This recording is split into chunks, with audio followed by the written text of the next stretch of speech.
Hello, my name is Will Engel, and for my research project this semester, I chose the book Life of Pi by Yann Martel. Now, this book is a magnificent example of storytelling. Martel utilized such a new and unique form of fiction that I honestly needed to go into the virtual community to find out more about his purpose and his inspiration for creating such an incredible story. Now, my first source was an online magazine article from The Guardian, where they interviewed Yann Martel and asked him about how he came up with the story. He explained that he grew up in a very sheltered environment and that he was, at the point immediately before he wrote the book, godless and friendless. He was inspired by the small town that he was in and and experiencing the animals and sleeping near them, that he made the profound connection between reality and fantasy, and that's where he found his inspiration for the book, and that's where he came up with the story in his mind. Now, my second source is a scholarly article from studies in Canadian literature, where they dove deep in an analysis of the text. It was a very well formed analysis that I honestly probably should have used when writing my own analysis a few weeks ago. It discusses the deeper meanings in the book.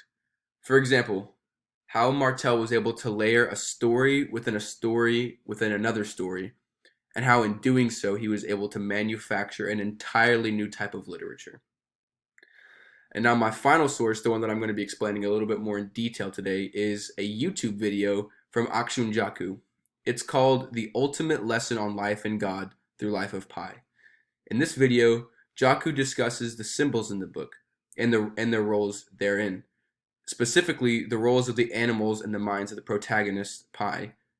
Also, it explains the relationship between Pi's experiences and his own religious views.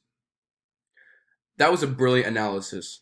Pi presented the soul, belief, and deeper understanding of the why, while Richard Parker presents the animalistic desire to eat and survive. Now, Richard Parker is the tiger that he was with in this story. Pi has to tame that desire to achieve happiness, salvation, and to survive. It's a metaphor of the human soul versus the human body, and how it's the job of the soul to control the body and hold firm in belief when all is lost.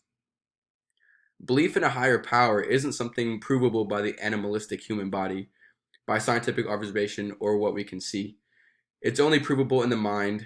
Its proof is the pure belief of its existence by the soul.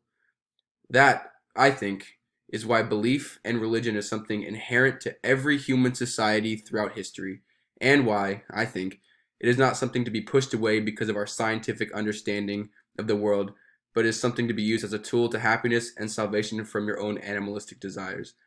This is the Buddhist enlightenment, the Christian salvation, the Islamic path to paradise. All three of these are religions that Pi adhered to.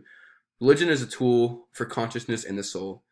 And that's what, in this video, they analyzed is the important message of the book. Now, for my activity, I would like you to discuss with your family, roommates, or friends about what you feel connects you most to your religious views. Is it your family and friends, or is it something less tangible, like a song or a memory? Just take a few minutes and discuss with them. So then there it is. My name is Will Engel again, and Life of Pi was my book by Yann Martel, and that was my resource analysis. Thank you very much. Have a nice day.